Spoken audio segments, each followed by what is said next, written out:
Okay, well, Are you comfortable there? You Carol and I'm Jane? great. You're right, fine. He's asking if you want to as well. No, What? that, you can handle it. What did he say? He said he's trying to make a joke, Bill. I see. Forget it. Just went over our heads anyway. All right. J. Barber. J. Barber. I've been asked to speak on 1962. And I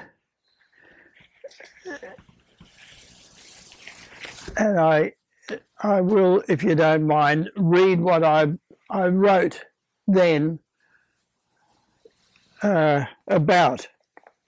Well, I'm sorry, when I put this book together. The year 1962 saw the truly significant event of these years. Beloved Barber inviting his Eastern and Western lovers to visit him over 7 days, first to the 7th of November 1962.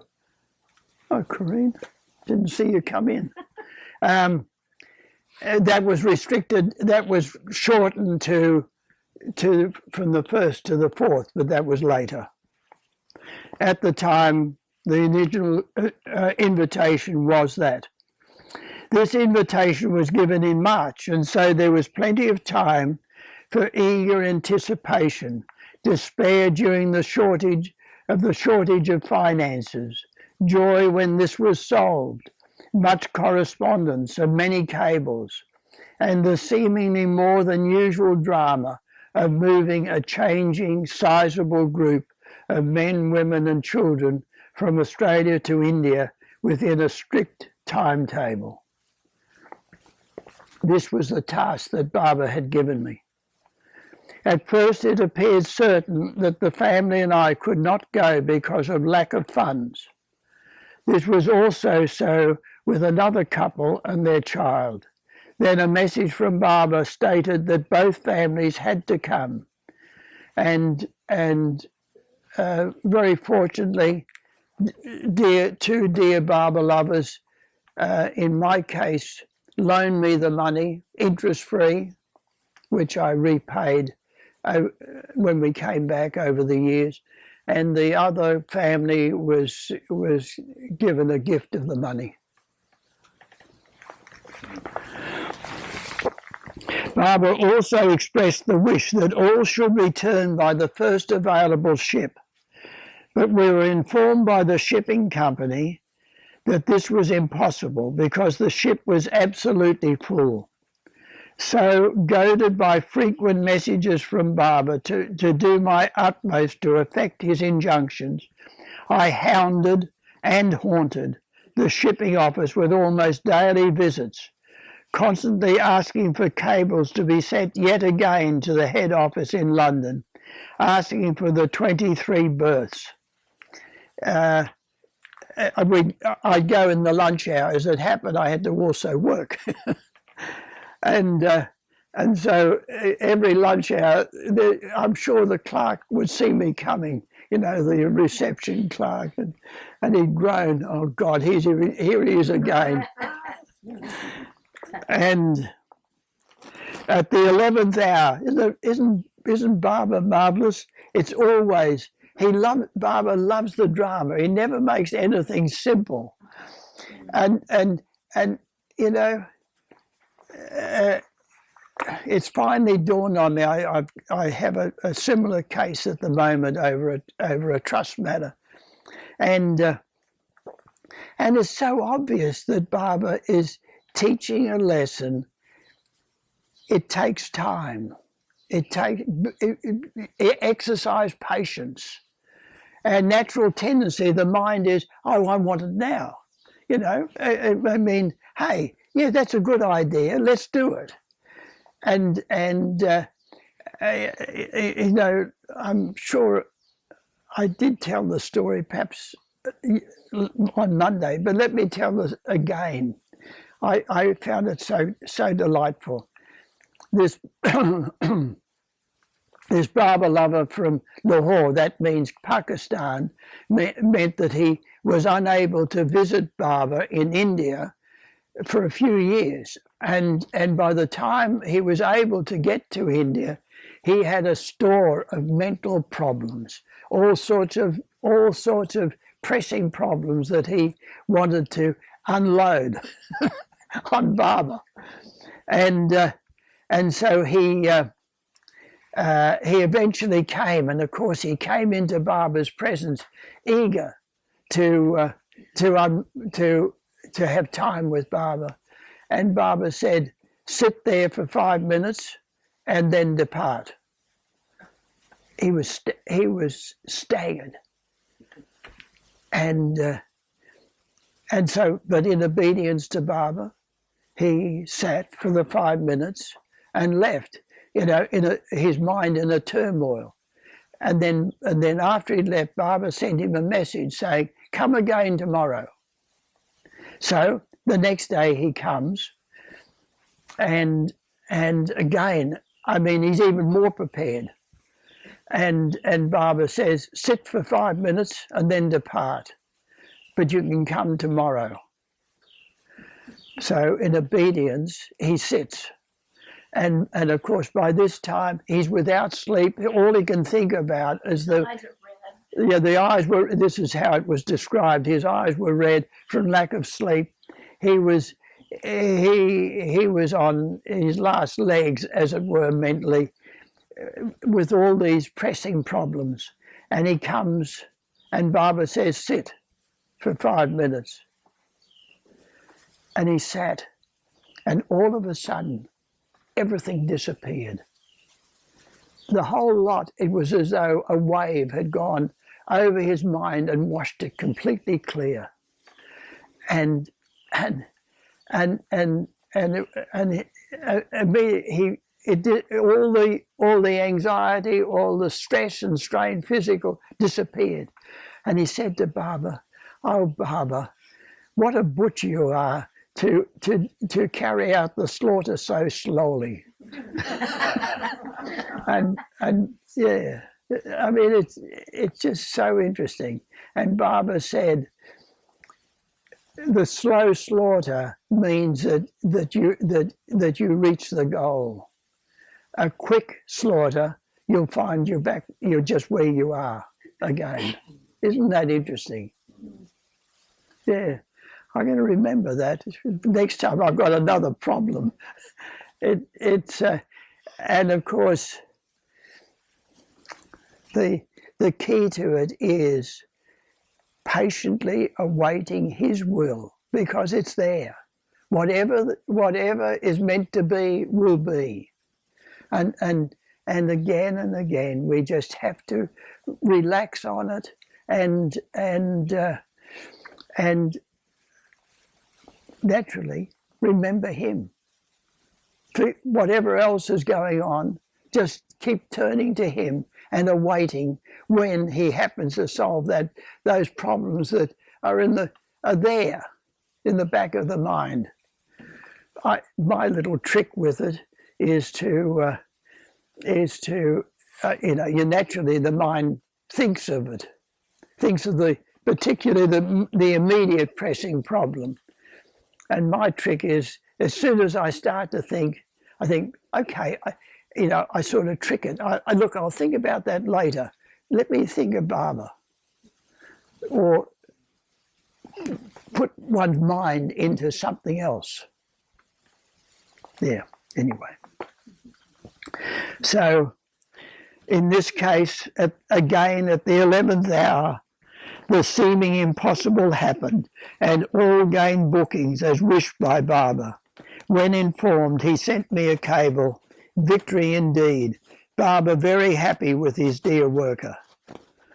At about the same time, in reply to my saying that this visit to him, will mean a great deal to Australia, Francis reported that Baba gave a bright smile and said, yes, it will. The drama of the bookings was over, but more was to follow. Reg Paffel, Craig Woodford, Anthony Thorpe, who was from New Zealand, and I travelled by air because of work. And the main party, 23 in all, were booked to go by ship to Colombo and then by air to Bombay, so that all could arrive in Pune in time for a special program on the 31st of October. This had been requested by Baba in a cable. Baba wishes try all disembark Colombo and take plane Bombay. This was arranged, but just as the ship was approaching Colombo, China invaded India, and all Indian airline planes were commandeered by the government. I suppose you probably read about that. It was out of the blue, sudden. In the meantime, I had arrived in Bombay with the other three men in the early hours of the 30th. It was about 2 a.m. and I think we got to the hotel where we were staying about 3 a.m. And I wanted to get the three of them on the. By this time, when I got there, I was told that what had happened, and they were held up. Oh no, I'm sorry. No, that at about 3 a.m. I thought, okay, to make sure the other three get on the early morning train to Pune, to be there for the early morning session with Baba, I'll stay awake.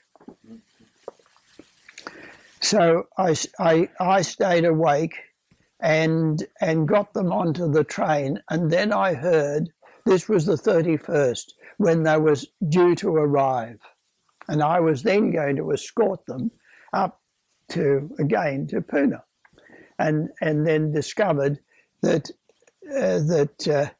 the plane that they were booked on to come had been commandeered by the government. So that was the end of that, and then followed the next 2 days frantic phone calls. I rang Guru Prasad, spoke to Eric to tell him what will I do, and of course, cables back and forth from Colombo. The group there landed in Colombo to me, and so how many people did you have down in Colombo?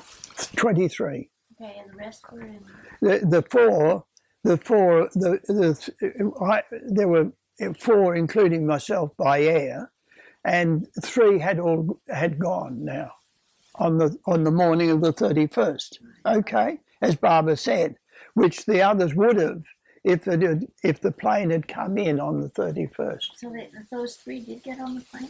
Okay. Those 3? No, they didn't. Diana, Okay, we sorry. travelled by air. Sorry. Sorry, my apologies for my wife. Cancel that. The 4 of us travelled by air, and Before the Chinese invasion. yes. Anyway, all right. Let me continue. So, I stayed awake with the others. The others slept in case the hotel staff failed to call us in time. They departed as scheduled. It was only then that I discovered there would be no plane from Colombo.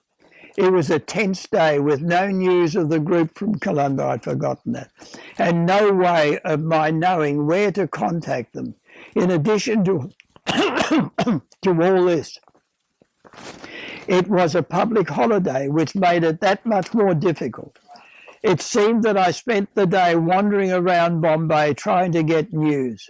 Then by phone I learnt from Erich, that's right, in Pune, that's Guru Prasad, that some of the group may have got on an international airline from Colombo, and that if so they would arrive around midnight. I was told that Barbara wanted me to come to Puna the next day with whoever did arrive. Well, the flight did arrive.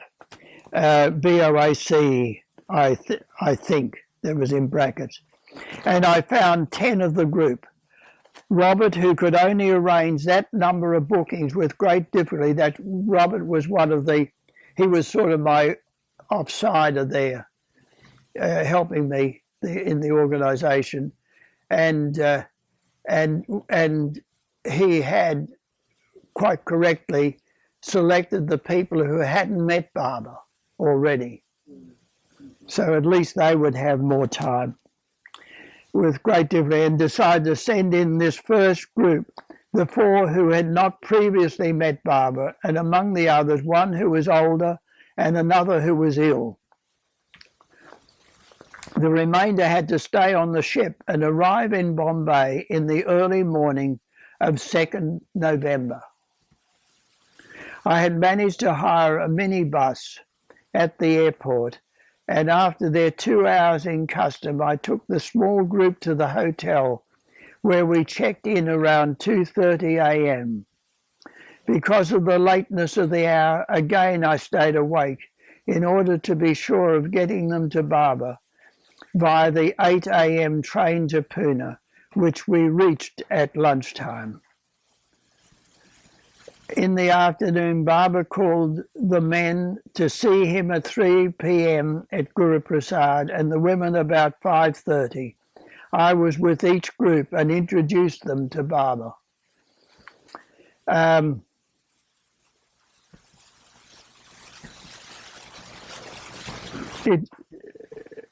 It's interesting that the fact that I did stay awake for 2 nights, I've never done it. I never did it before, and I've never done it since. I like my sleep.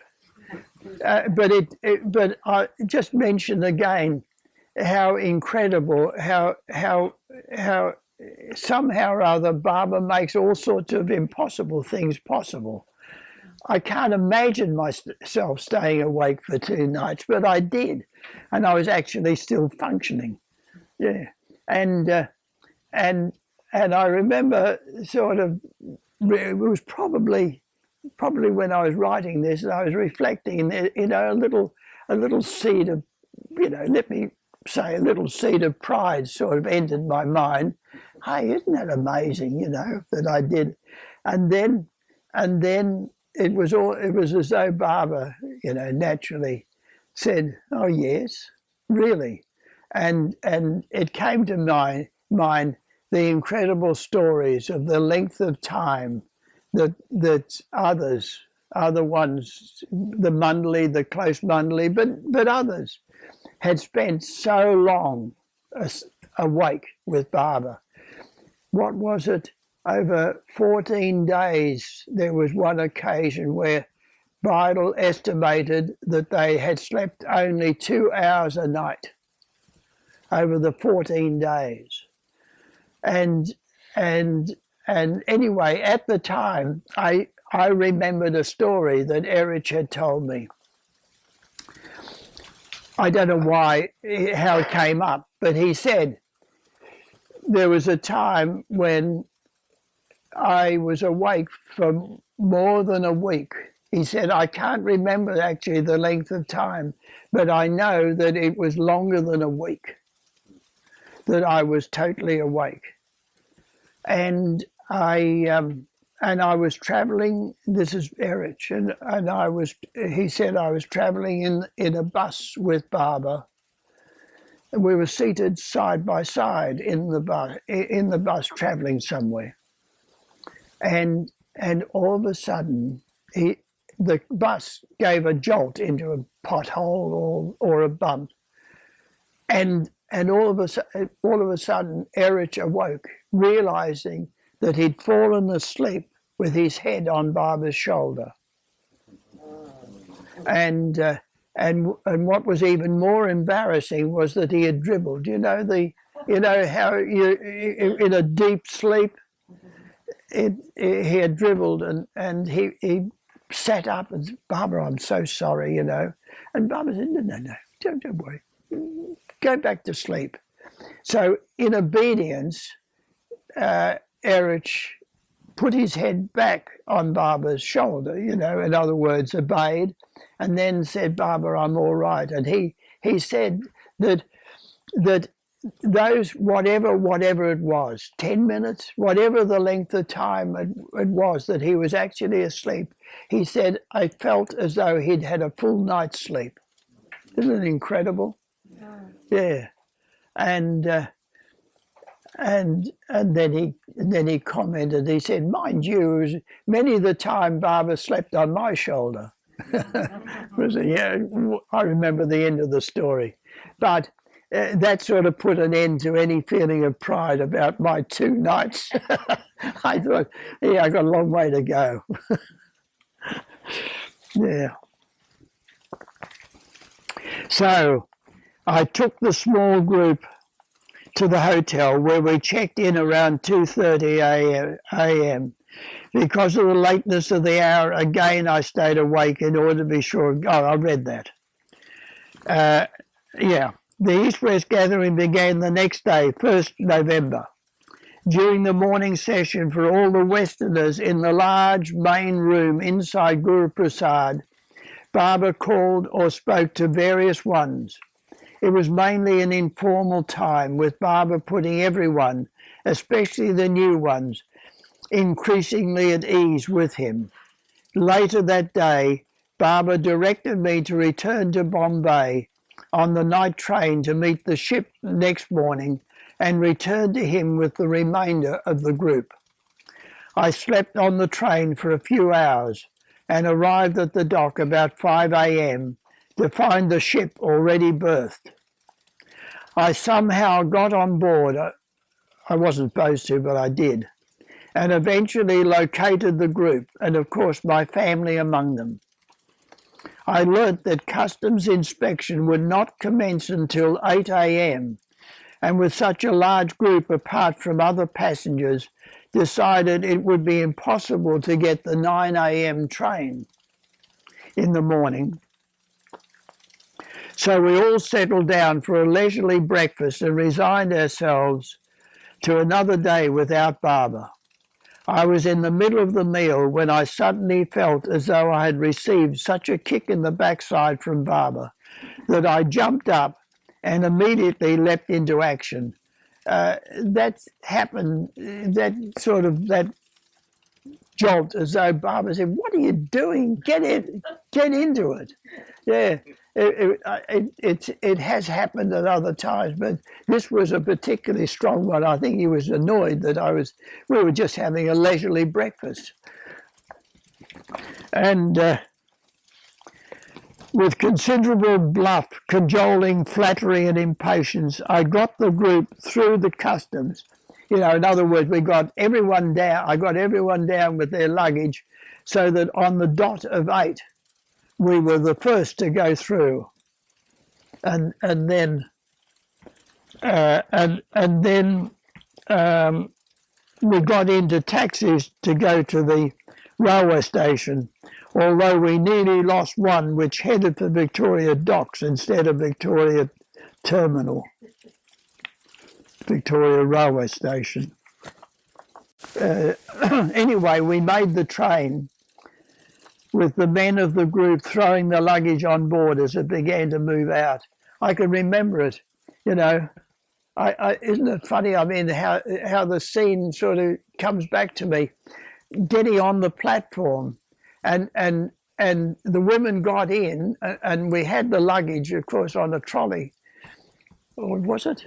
Or we were carrying it. All I remember was, I can remember the train start, you know, those steam trains in those days, it went slowly. And so we were able, as the train was going along, we'd pile in the luggage and then go through the passageway and collect them in time after we got them all in. Bill, was it third class in those days? Was there a class? Yeah. Sorry, I can't remember.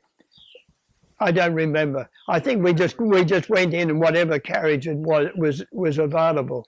I probably sorted it out afterwards. We wouldn't have got tickets. I would have had to pay later, or when the conductor came round. Sorry, no recollection. Blank. Later I realised with some amazement, oh yes, that's all right. During one, yes, that was the story.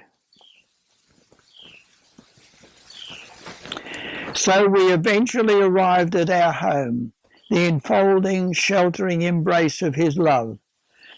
Barbara was at the time in the midst of the afternoon session with Eastern and Western lovers both present. But it was the Easterners' opportunity to individually meet Barbara and be embraced by him, as it had been the Westerners in the morning.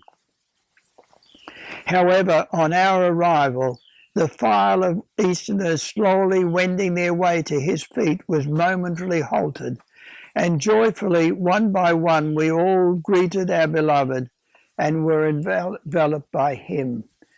What actually happened was, I can remember so clearly.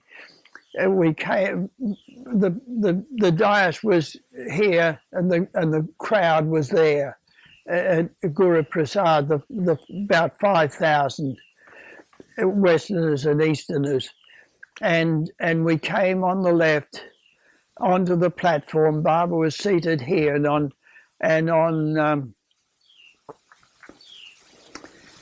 this side was Sutananda Yogi.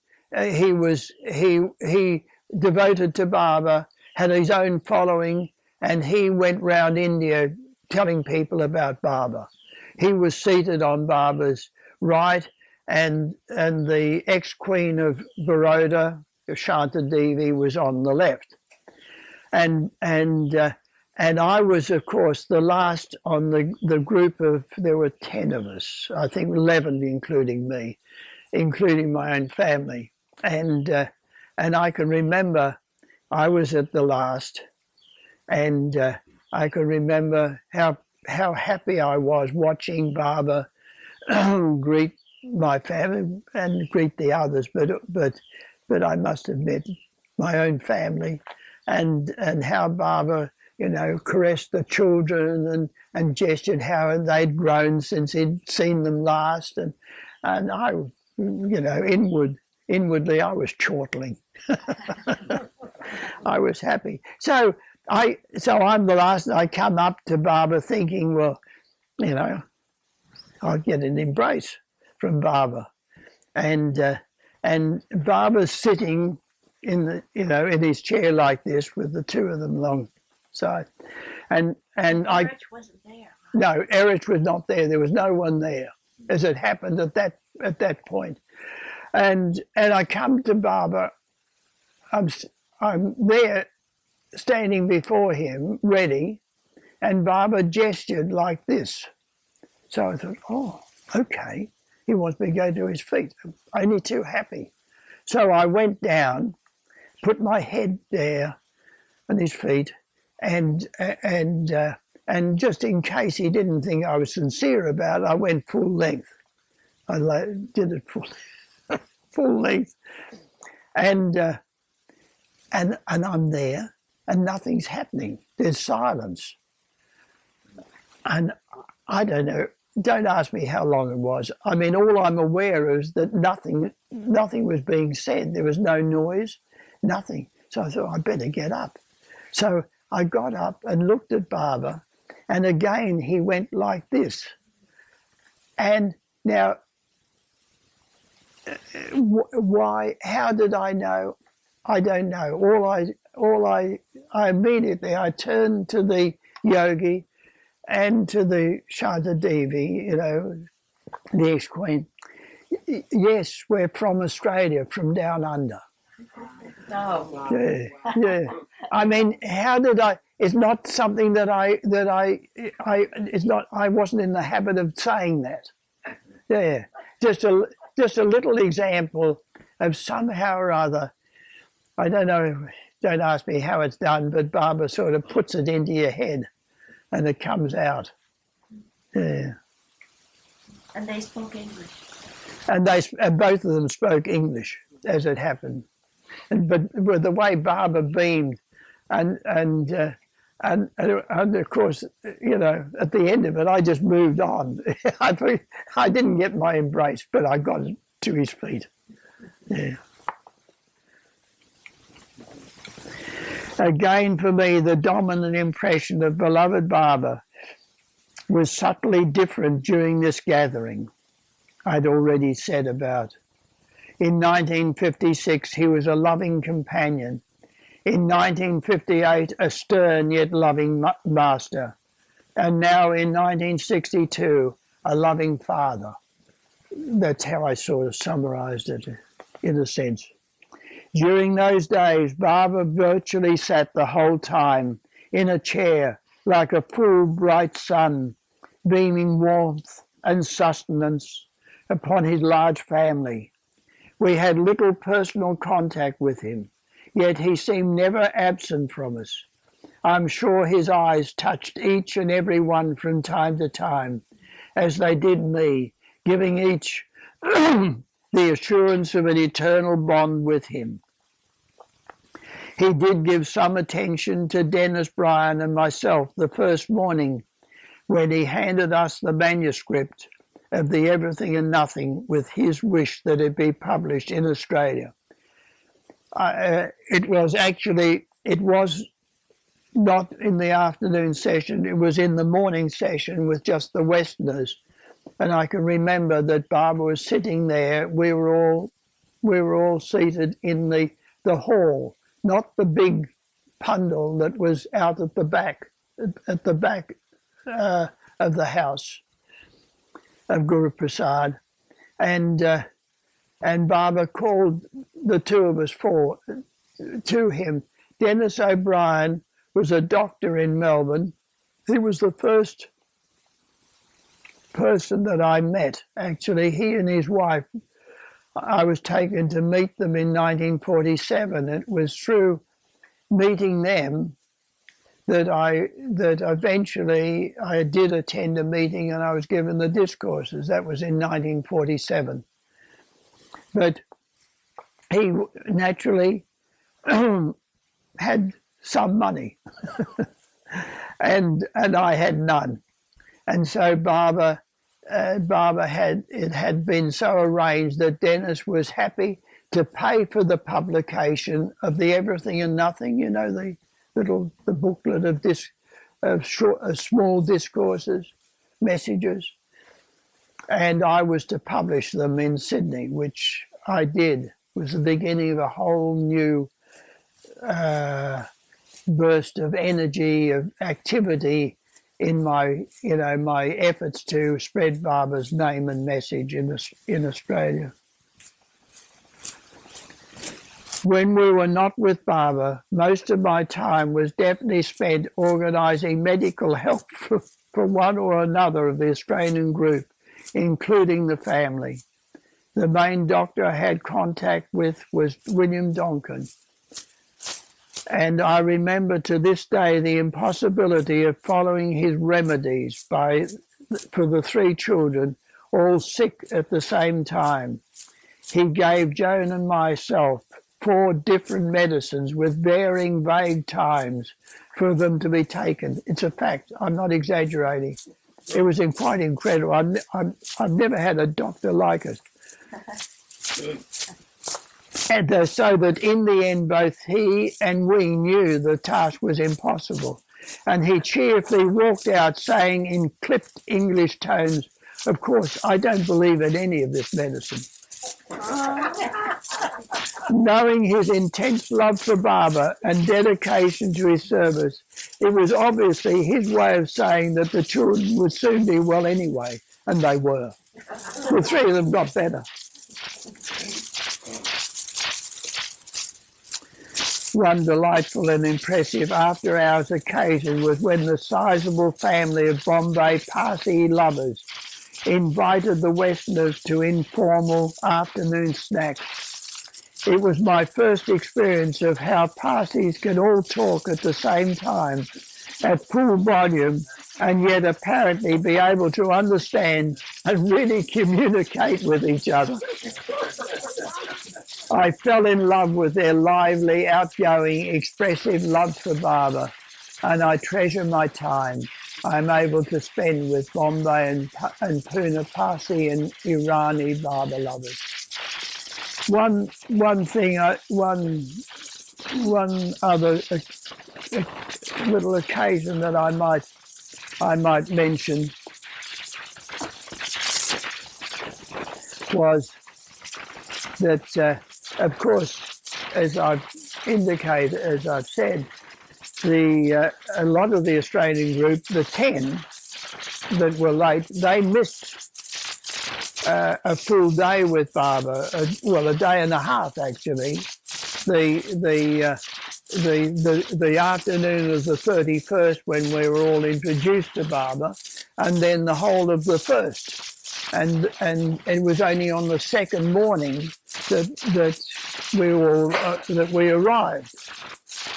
And so Baba sent me a message that because of that, that we were to, after the end of the East-West gathering, that the 10 of us, or 11 including myself, were to be with him at Guru Prasad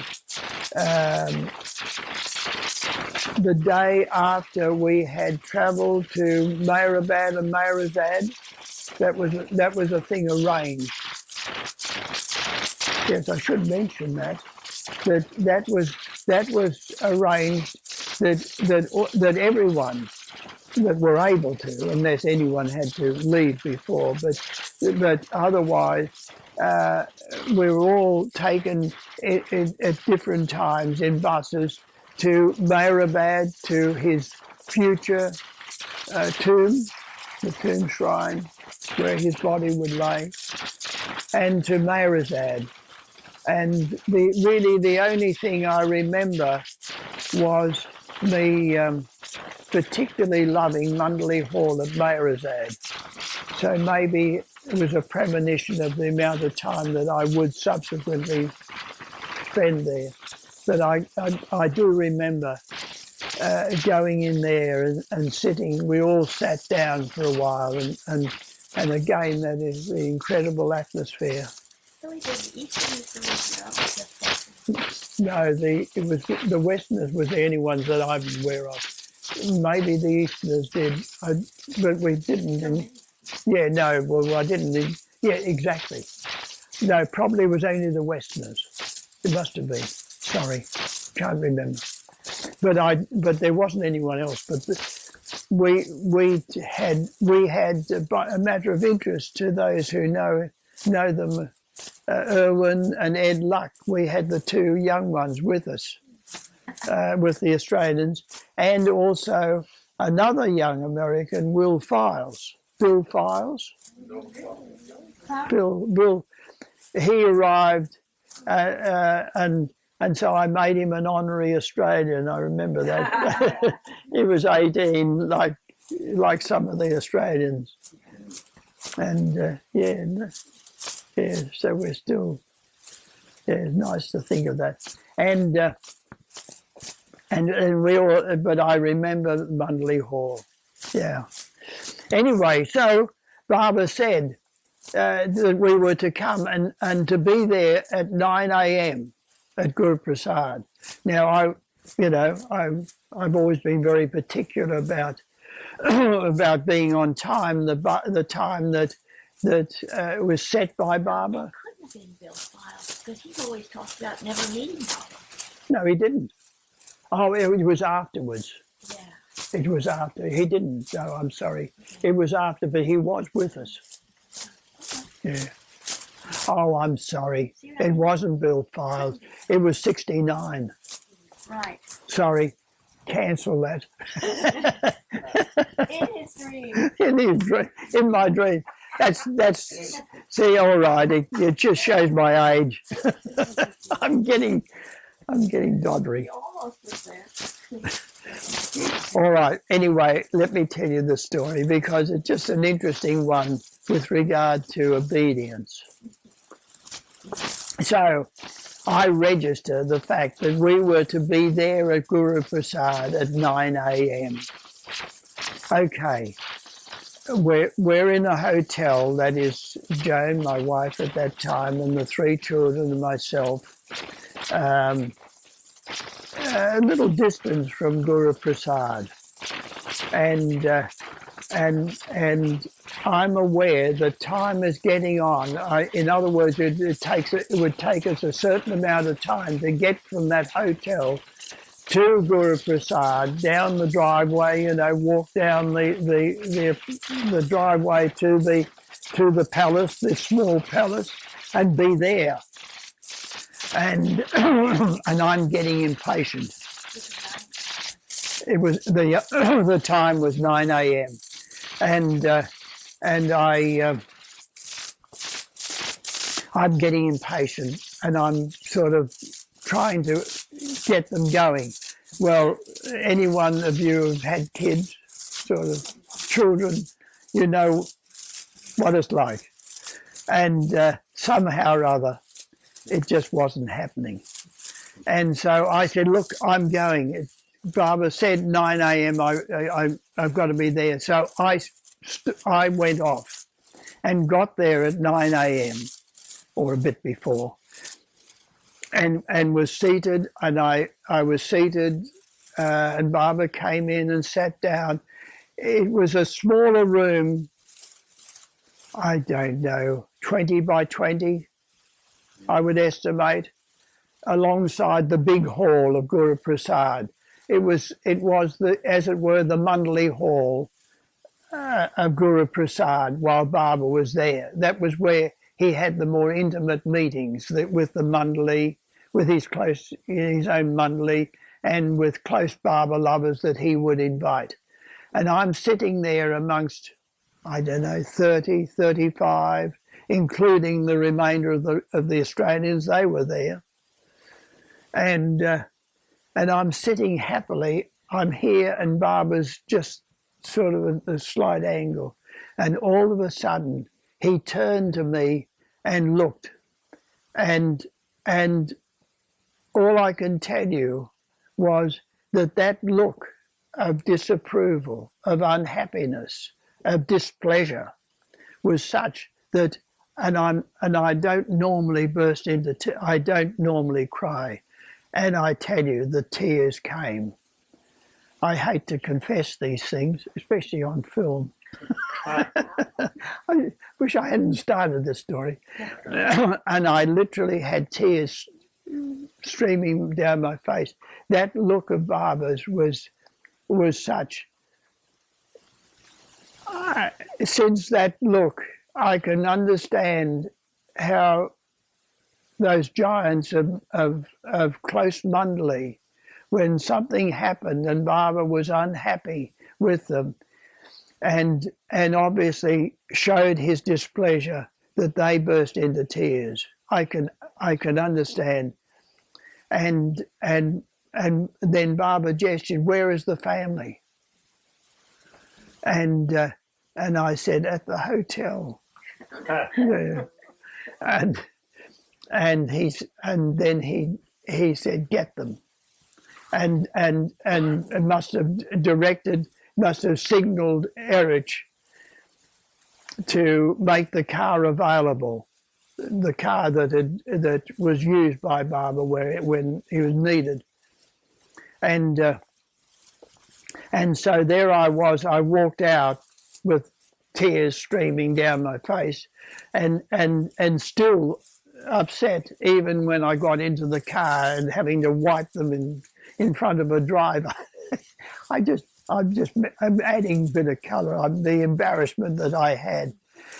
But that was a beautiful example of the impossibility of obeying Baba.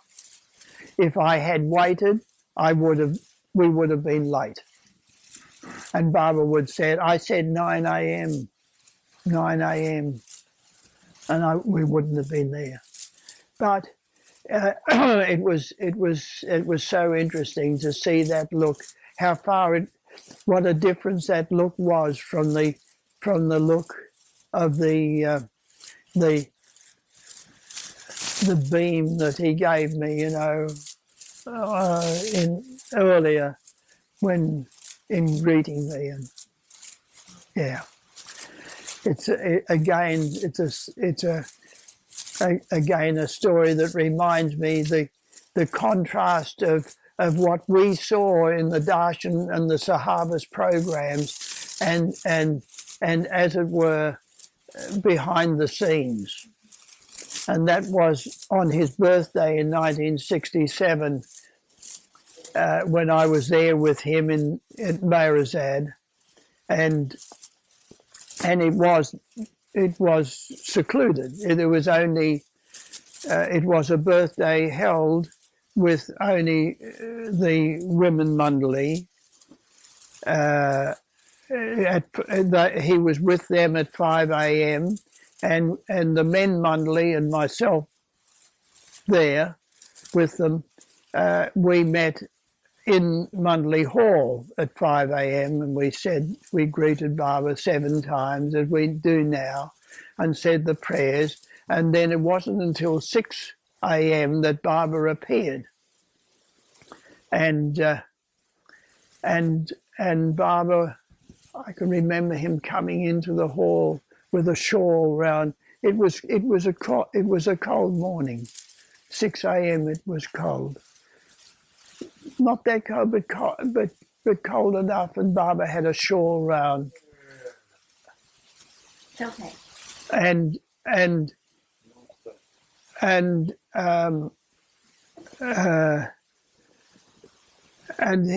as he was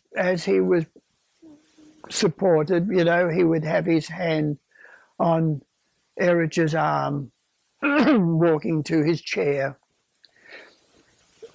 With us all standing waiting. The hall had been decorated, and as he came, he gestured that all his birthday meant that he would be woken early and have his face washed. I remember that. It was so beautiful. It was so human, so natural. Like, you know, yeah. As one gets older, one finds he was physically older, and so yeah. But during the morning, okay, I'll skip there for the moment. What else happened? But also we have to get. What about getting back to the hotel with the kids? You forgot about that. I'll forget that. Okay. Yeah, that another We'll finish something that. happened, Diana.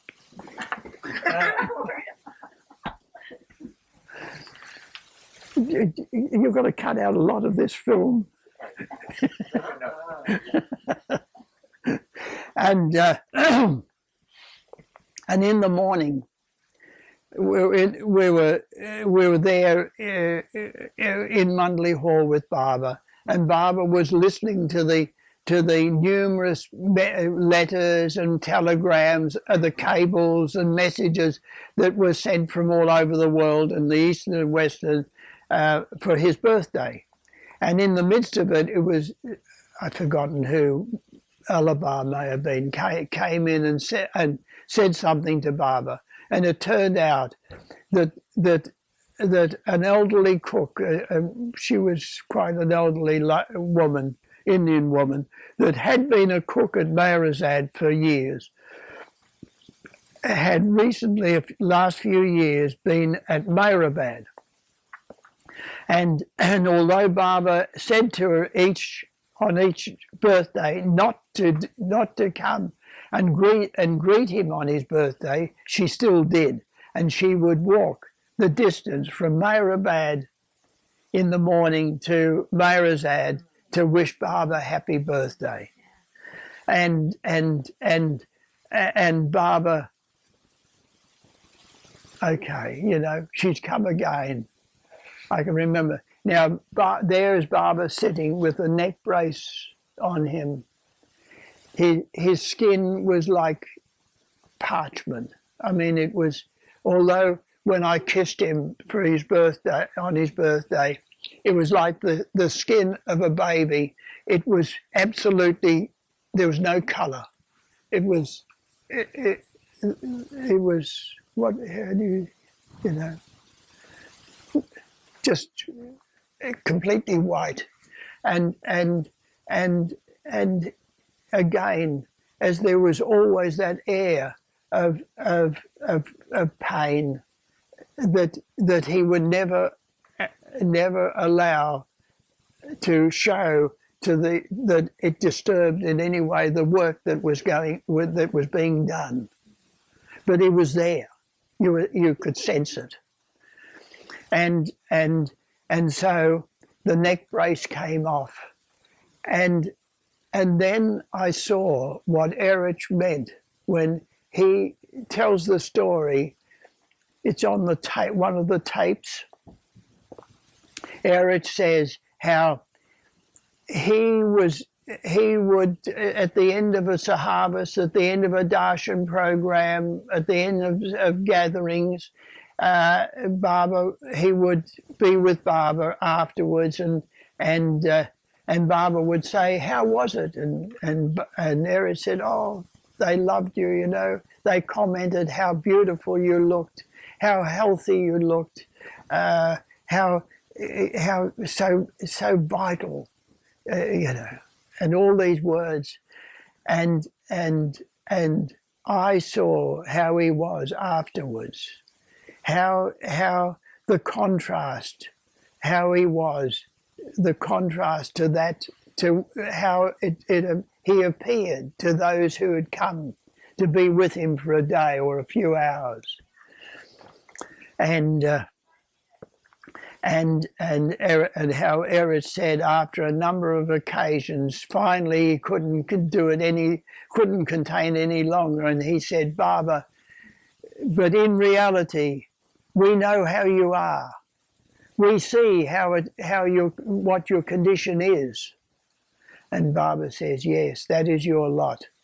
Those who are close to me, those who are close, they have to tend my physical body. They see how I am, and those who come for a few hours or a few days, and they see my divinity. They are carried along with the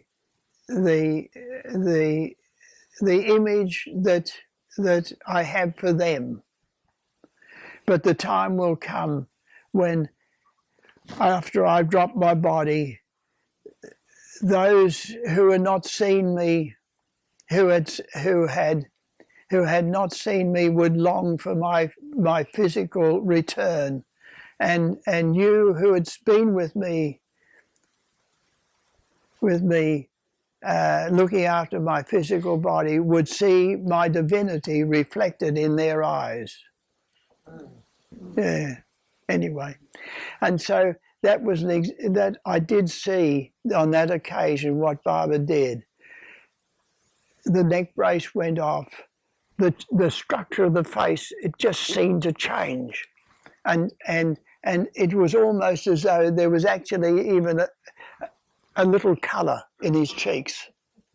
It was quite amazing how all of a sudden he was the Baba that I remembered from the Sahabas program, and then he spent, and at that time, as it happened, he gestured to Francis and I that we could go out for that little period and have a smoke. I have to confess that.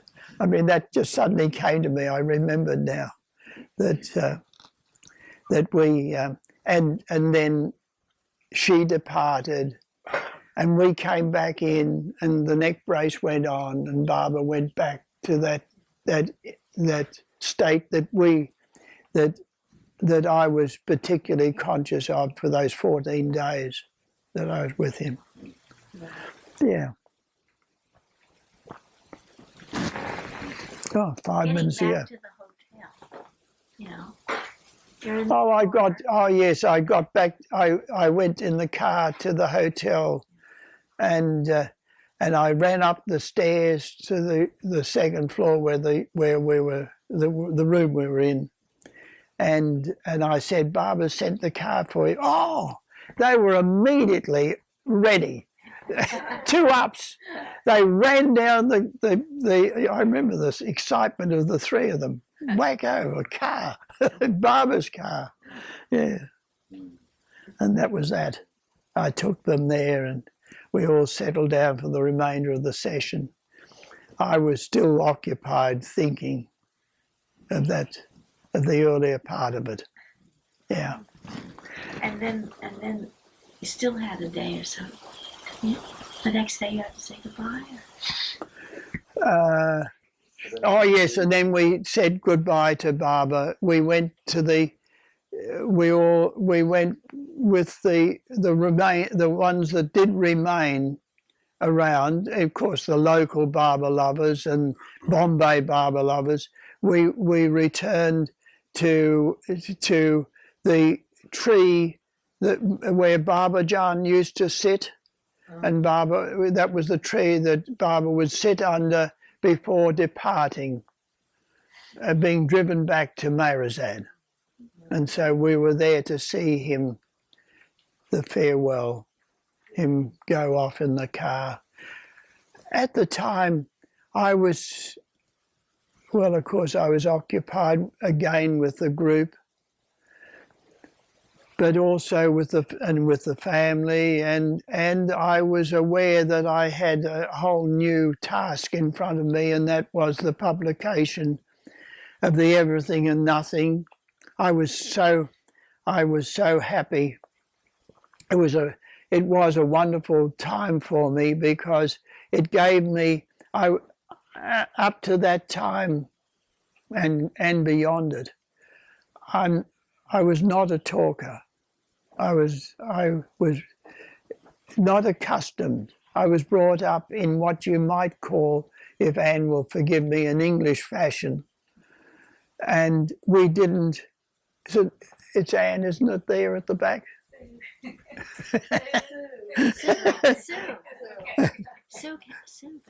Sue, not Anne, I'm sorry, Sue. Sorry.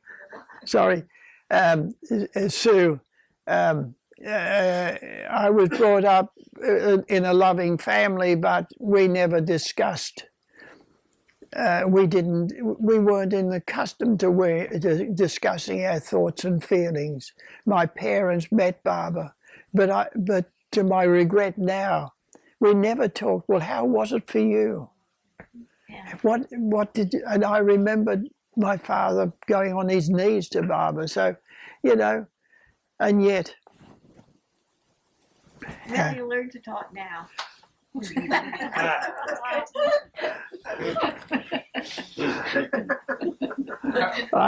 I've got 2 minutes. Is there any questions? Yes. How old were your parents, Billy?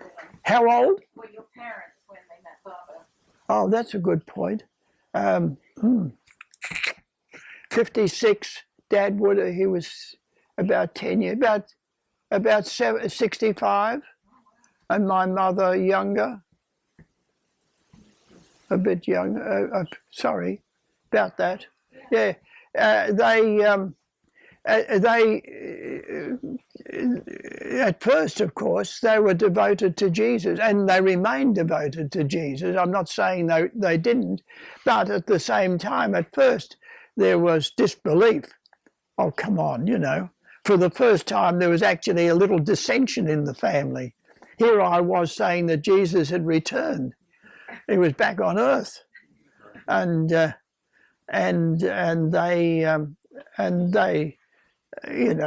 very nicely, but sort of said, "You're haywire.